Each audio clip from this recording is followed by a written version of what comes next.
السلام عليكم ورحمة الله وبركاته خوتي، مرحبا بكم في هذا الفيديو لمتابعة أشغال الملاعب وأوراش البنية التحتية المغربية.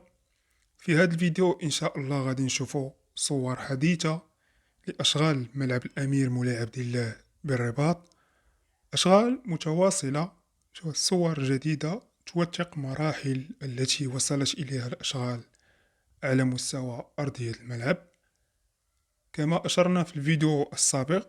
والآن تم الشروع بالفعل في زراعة العشب الطبيعي، مرحلة كتأكد بالفعل على اقتراب من نهاية الأشغال.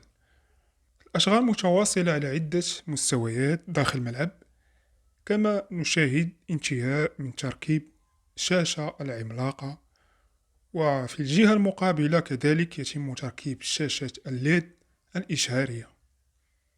المهم، هذا كل ما لدينا اليوم.